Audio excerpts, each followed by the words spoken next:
Olá, estamos de volta à nossa série de entrevistas que comemora os 50 anos da revista Exame e hoje temos a enorme honra e o enorme privilégio de receber o ex-ministro Delfim Neto. Muito obrigado, ministro, decano dos economistas brasileiros, acompanhou toda essa história dos 50 anos.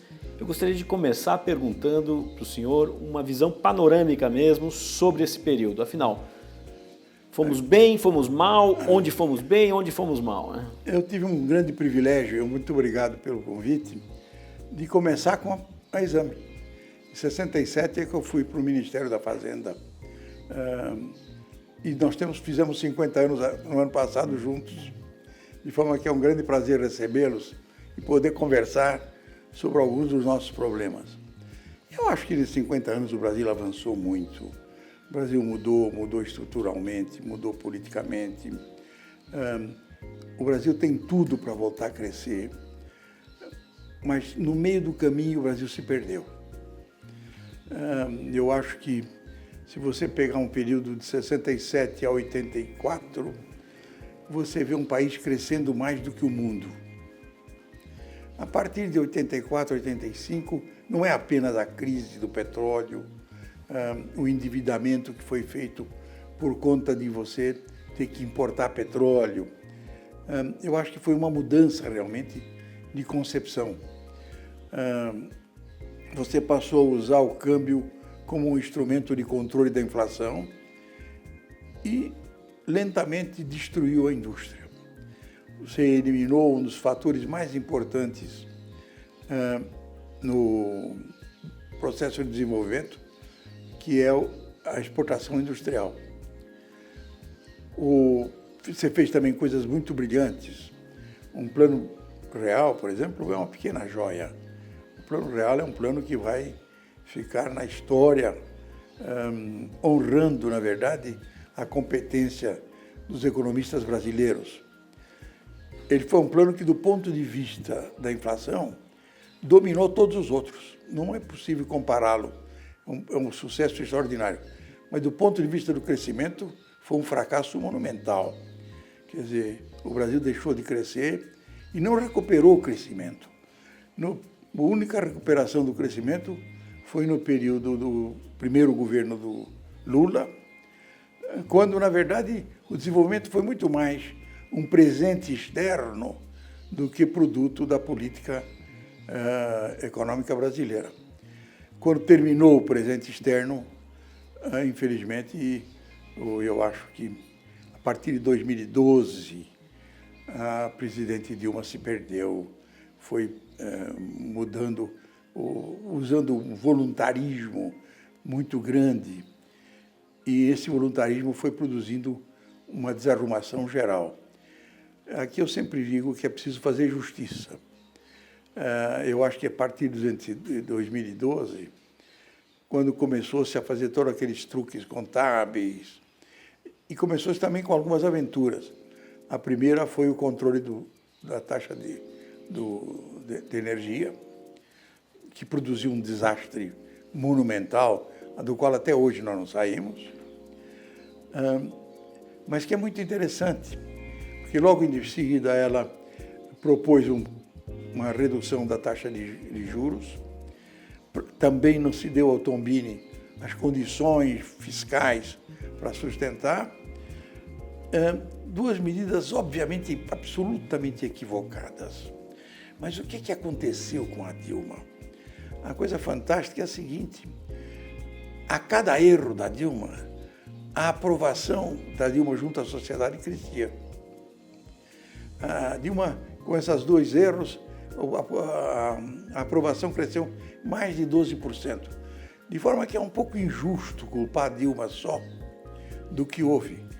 A Dilma errou junto com toda a sociedade brasileira, que gosta muito do prazo curto e não tem interesse no prazo longo, que é exatamente isso que reduziu o crescimento do Brasil. Deixou de ver o Brasil 25 anos na frente para ver o Brasil na semana que vem e saber se o levantamento estatístico, aprova ou desaprova. E, de forma que hoje eu acho que é uma lei muito interessante para os futuros governantes. Quando você tiver uma aprovação muito grande, se preocupe porque você está errando. Interessante. Delfim, essa característica, não sei se é cultural nossa, de privilegiar prazo curto. o prazo curto, isso não esteve sempre presente? Por que naquela fase anterior, em que o Brasil crescia muito, isso... Você tinha um programa, você tinha um projeto. Você tinha um projeto de nação, na verdade. Você cresceu durante de 50 a 80, você cresceu a 7% ao ano, um crescimento chinês. O Brasil, aliás, foi dos países, acho que ao lado do Japão, foram os dois países que mais cresceram nesse período. Né? Nos anos 80, a indústria brasileira era a indústria mais sofisticada do mundo emergente. Isso está escrito nos relatórios do Banco Mundial. Você tinha um objetivo. Basta ver o seguinte, você pega um programa como o BFX.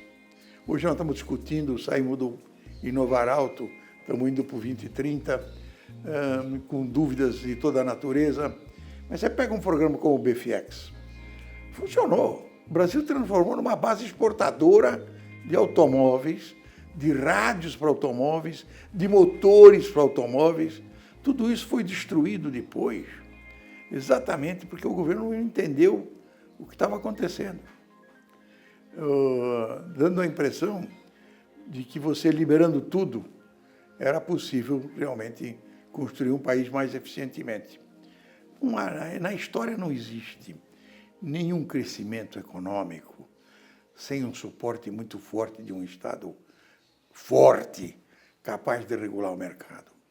Eu dou muita risada quando vejo alguns economistas dizerem: o Brasil está equivocado, a Coreia nunca usou a substituição de importação, a Coreia foi um caso de aplicação do mercado. Não sabem nada do que estão falando. A Coreia é projeção dos Estados Unidos. O mercado americano foi aberto para a Coreia, coisa que nunca se fez para o Brasil. O mercado americano foi aberto para a Coreia para segurar a Coreia do Norte, para segurar a China de um lado e para segurar a Rússia. De forma que a Coreia do Sul é uma emanação. Teve praticamente um plano Marshall para a Coreia do Sul. E no caso do Brasil, para exportar café solúvel, tivemos que fazer uma guerra com os Estados Unidos. Porque o que acontecia? Não, mas produzir café solúvel em Londrina é muito contra a competição americana, porque a General Foods está em Nova York. Você tem que carregar o café até Nova York, torrado, obviamente, ou verde. Então nós temos uma localização errada. Portanto, o que está errado ela está em Londrina. Eles queriam que a gente impusesse uma taxa sobre a exportação de café. Este, na minha opinião, é um símbolo claro de que o Brasil nunca contou com ajuda nenhuma do exterior. O Brasil fez a sua indústria, enfrentando realmente e competindo. Durante esse período de 67 a 80, a participação das exportações industriais brasileiras nas exportações mundiais industriais crescia 15% ao ano. Isso tudo foi destruído.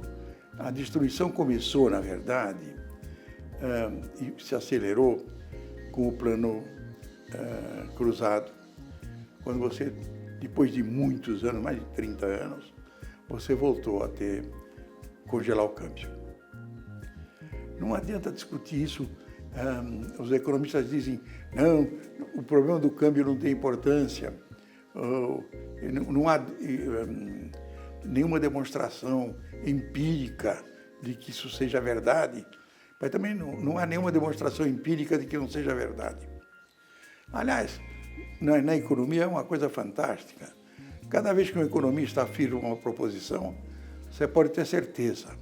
Tem 3 artigos econométricos de última geração, usando a maior tecnologia, econométrica. O primeiro dizendo que não recusa a hipótese. O segundo dizendo que não sabe se pode recusar a hipótese.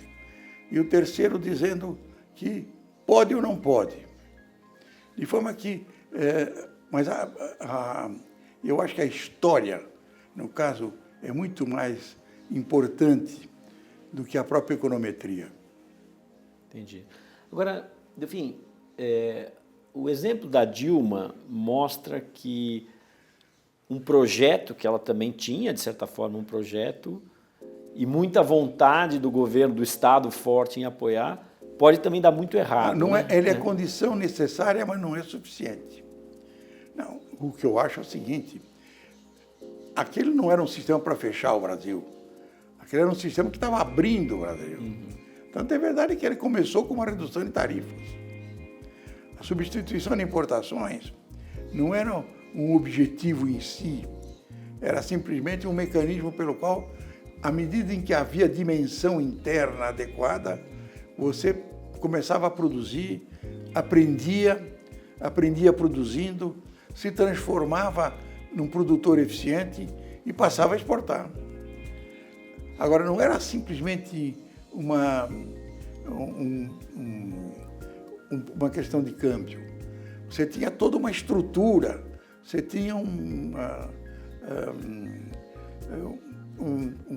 drawback verde e amarelo, em que se a mercadoria fosse ser usada, importada na exportação, aquilo tudo era muito fácil, não tinha imposto, não tinha nada. A Receita Federal era muito complacente com esse negócio. E mais, como você não deve tributar a exportação, você tinha mecanismos, é verdade que hoje a OMC não permitiria, você tinha mecanismos que compensavam todo o imposto. Você dava um crédito de 10% do imposto de renda para cobrir todos os impostos que você não podia deduzir na exportação. Hoje não, hoje você não é uma coisa incrível. Um sapato produzido em Franca, por exemplo, é exportado com ICMS.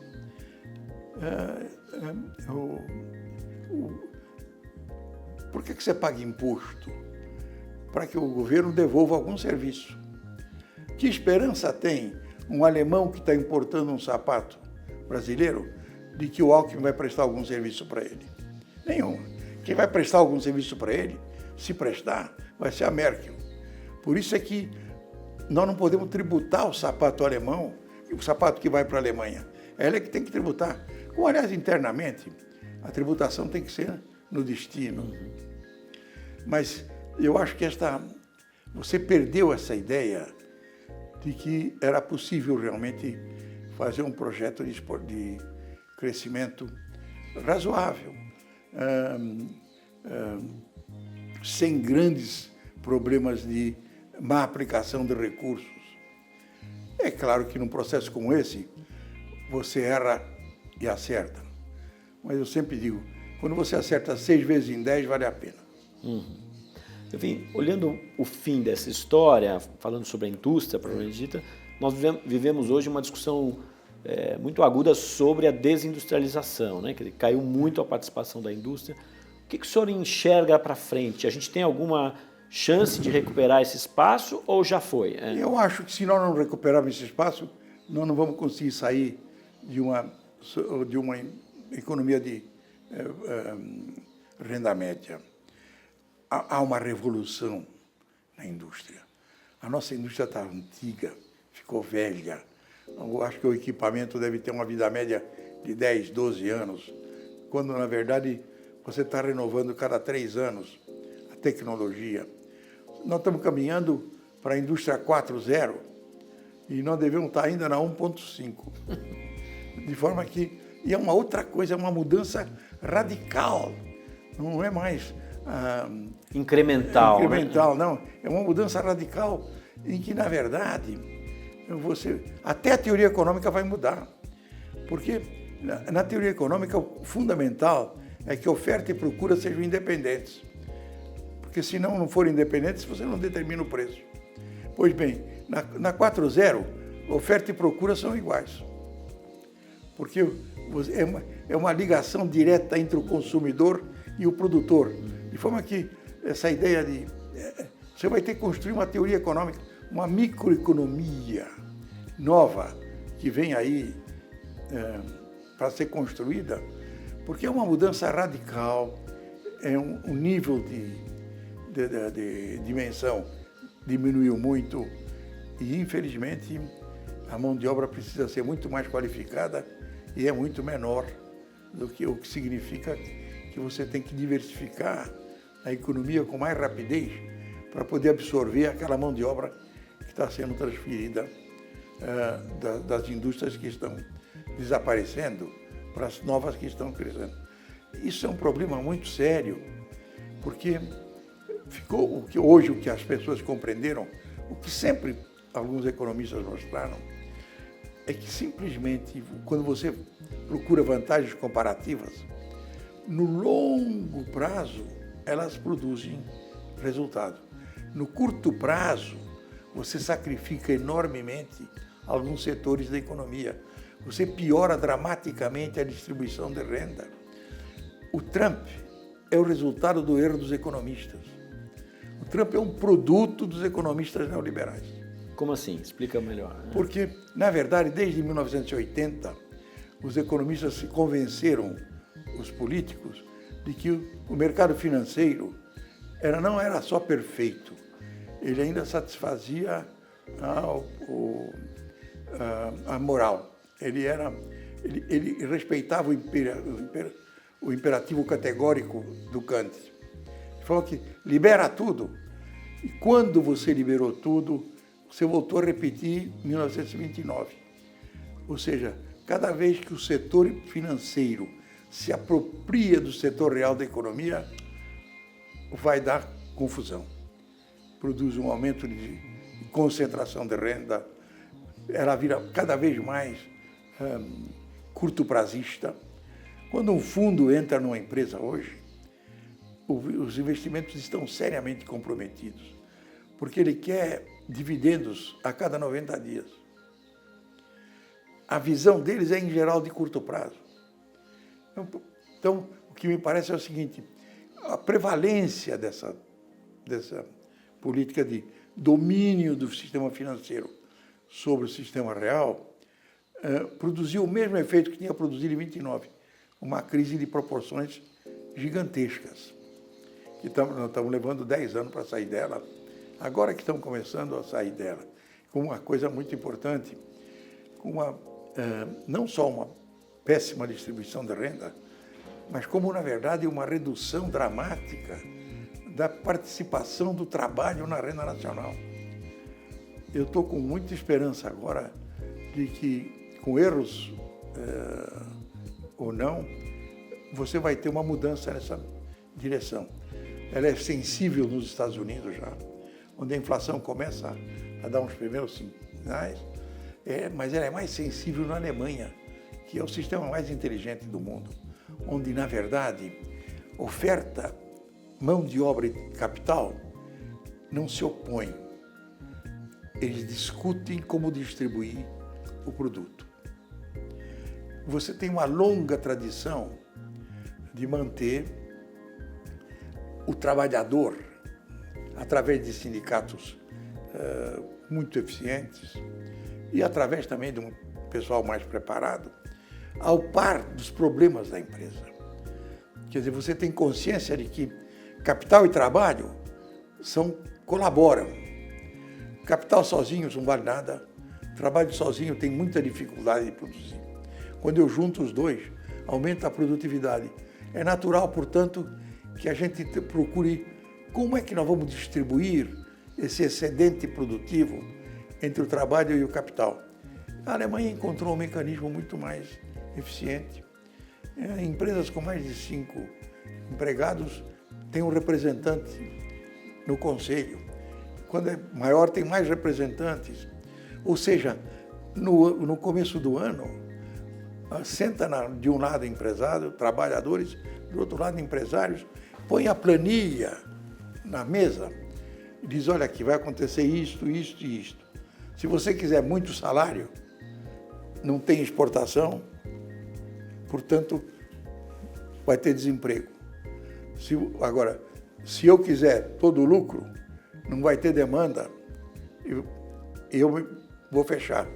Portanto, nós temos que encontrar um caminho para distribuir os ganhos de produtividade da economia entre nós dois. E funciona. Agora, isso exige sindicatos independentes e fortes. Os nossos sindicatos, infelizmente, os sindicatos independentes e fortes eram os sindicatos feitos pelos anarquistas italianos nos anos 20, que o Getúlio veio e matou com a CLT, que transformou o sindicato numa repartição pública. Deu não só o imposto sindical, que é um absurdo, mas deu monopólio geográfico, de forma que o sindicato é uma coisa que não vale nada. Agora mesmo, nesse problema da Lava Jato, nós vimos o sindicato vendendo os seus sindicalizados. O senhor citou algumas questões que dizem respeito a um panorama mais global, mas eu queria saber a sua visão sobre isso no Brasil. A captura digamos, da mentalidade econômica pelo sistema financeiro, é uma crítica que o senhor fez nos últimos anos, etc. Isso está acontecendo? Isso aconteceu também no Brasil? Não tem dúvida nenhuma. Basta você ver o seguinte, né? A própria distribuição de renda no Brasil hoje é fruto desse processo. O setor industrial teve a sua taxa de retorno reduzida. Não há a menor dúvida de que o sistema financeiro se apropriou do excedente, de boa parte do excedente. Aliás, é isso que produz a redução do próprio investimento. Então, mas isso é uma coisa que vai ser perfeitamente corrigida, porque basta, na verdade, e eu acho que está sendo corrigido, inclusive. Uma das coisas que me deu uma boa impressão e me cria uma certa confiança no futuro é o Banco do Brasil, do Banco Central Mais, é um programa do Banco Central em que há um aperfeiçoamento importante da política monetária, da redução dos monopólios. Eu acho que, pela primeira vez, um governo deu suporte ao Banco Central para estudar realmente as reformas que são necessárias. E o Ilan, na minha opinião, e sua diretoria estão se comportando muito bem. Quando a gente olha para frente, sobre as reformas importantes, o senhor está citando algumas delas, o que está no topo ou algumas no topo da nossa lista? Vamos dizer, para que existe o governo? O governo existe para prestar serviço à população. Que serviços? Segurança,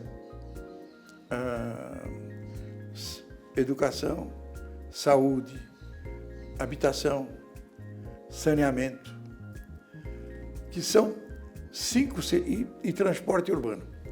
São 6 serviços que são distribuição de renda direta para a população.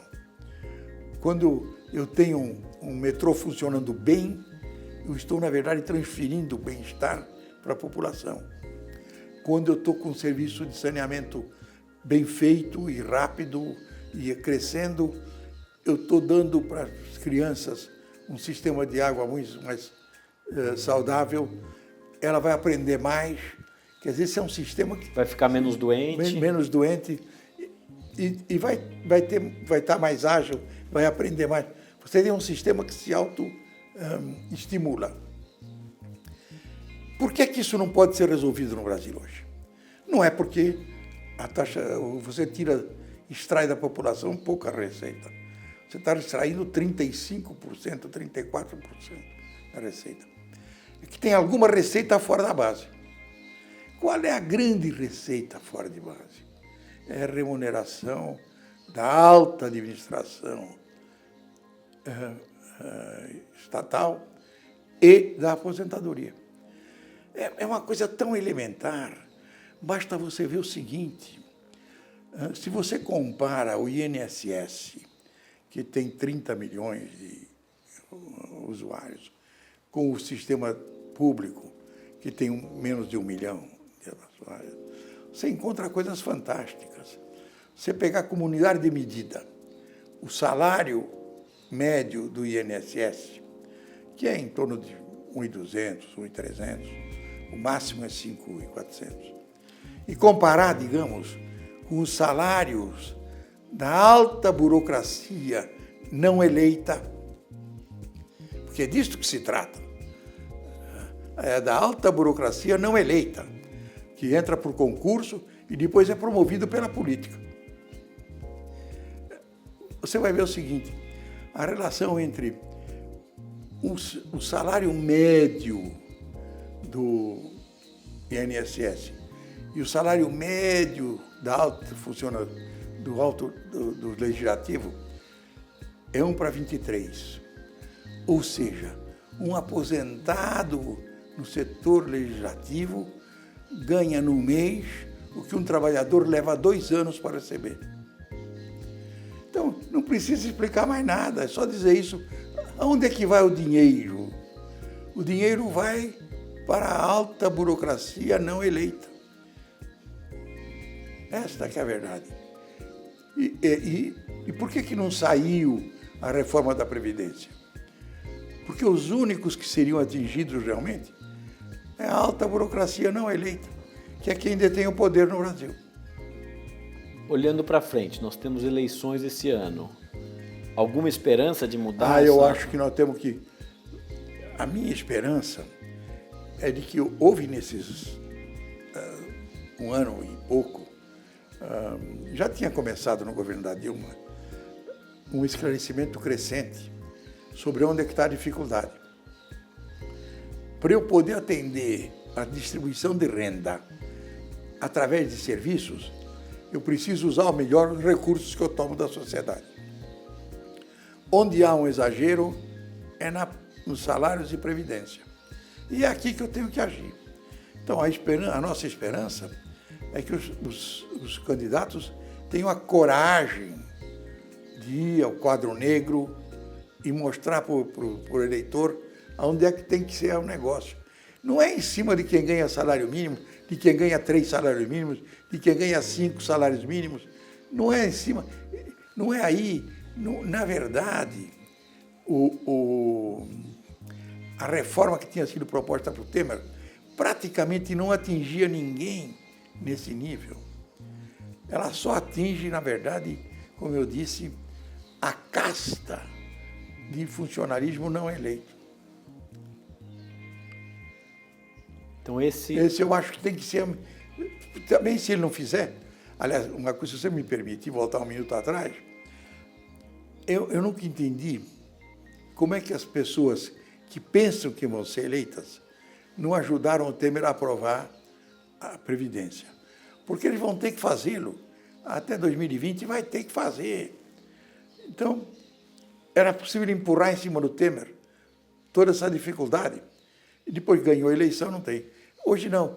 Eles vão ter que pagar de volta o que o Temer já pagou. Porque é uma grande ilusão achar que todo esse movimento que está por aí vai mudar muito a composição do Congresso. Eu suspeito que a renovação vai ser muito parecida com a renovação média, 40%, 50%. Agora, o sujeito que agora recebeu os benefícios do Temer e não precisou votar a reforma da Previdência, vai esperar porque eu vou ser reeleito, o próximo otário vai ter que pagar para mim de novo. É disso que se trata. E é o que vai acontecer, se ele tiver sorte e não for empichado. Enfim, então, para a gente fechar aqui a nossa história, falamos dos 50 anos de um país que, de alguma maneira, perdeu uma capacidade de crescimento. Eu queria uma última reflexão sua sobre... A última reflexão minha é a seguinte. Nós ganhamos muito no primeiro período, praticamente entregamos de volta tudo no segundo período. No segundo, a partir de 84, o Brasil tem crescido muito menos que o mundo. Nós estávamos acima da média mundial Hoje estamos abaixo da média mundial. Quer dizer, vamos recuperar isso, Delfim? Eu acho que nós temos tudo para recuperar, se a gente realmente tiver um projeto. Porque quem não sabe para onde vai, qualquer caminho serve. É nesse ponto que nós estamos hoje. Nós sabemos para onde vamos. De forma que você tem muito desperdício de recursos. Eu tenho a esperança de que você vai ter um governo melhor, mais organizado. Mas eu volto a insistir. Acho que a primeira coisa que o novo presidente tem que fazer é, na verdade, convocar um concílio entre o legislativo, o executivo e o judiciário. Tem que ser um concílio porque são todos papas. E decidir o seguinte, tem um livrinho aqui. Ele funcionava. Deixou de funcionar por quê? Porque cada um de nós quer comer um pedaço do outro. Cada um de nós só pensa numa coisa, abusar do poder, conquistar mais poder. E isso ele tem que juntar não é só os poderes, é os poderes e os seus auxiliares. O Legislativo e o Tribunal de Contas, que é um órgão auxiliar. O Executivo e as agências reguladoras. O Legislativo e o Judiciário e o Ministério Público. Cada um vai ter este papel. É o que está na Constituição. E eu volto a insistir, a nossa Constituição não é um negócio. Eu não entendo nada de direito constitucional, mas tive uma sorte danada, que o povo me pôs lá no processo de construir a Constituição. E eu aprendi muito. A primeira lição que eu aprendi, na verdade, é uma lição muito interessante, que as leis da termodinâmica mostram que a ordem sempre termina na desordem. E na Constituinte, eu vi a inversão da lei da termodinâmica. A desordem produziu uma ordem. E aprendi muito, principalmente com os meus amigos bacharéis, de prestar muita atenção onde eles põem a vírgula. O poder de uma vírgula as pessoas pouco não imaginam. Muda a frase, muda o sentido inteiro. Então, o que acontece é o seguinte, mas eu acho que é uma Constituição razoável, é uma Constituição que quer uma sociedade absolutamente livre, com liberdade absoluta, uma sociedade onde haja uma mitigação das diferenças de toda a natureza, de renda, de raça, de idade, quer dizer, uma sociedade que precisa de eficiência produtiva, que será dada através do instrumento do mercado. A Constituição menciona, inclusive, isso. Ou seja, você tem dois objetivos que não são inteiramente compatíveis, liberdade e igualdade, e tem um instrumento para fazer a tua capacidade de produzir tua subsistência mais eficientemente, que é o mercado. O mercado é um instrumento para você poder gozar de mais liberdade e mais igualdade. A esquerda não conseguiu entender isto. O mercado é um instrumento, o mercado não tem, ele não tem nenhuma outra virtude a não ser aquela de poder coordenar os desejos dos consumidores com os desejos, com as capacidades de produzir dos produtores. Todo o sistema pseudo-socialista faliu porque foi incapaz de encontrar como coordenar essas duas coisas. Eu vejo que ainda eles não aprenderam. Eu esperava que depois do PT tivessem aprendido. Mas eu acho que ainda não tem experiência. Legal. Delfim, muito obrigado pela sua entrevista. Obrigado a vocês. E a você, muito obrigado por ter acompanhado essa entrevista. E fique atento que teremos outras na sequência dessa série que comemora os 50 anos da Revista Exame. Até lá!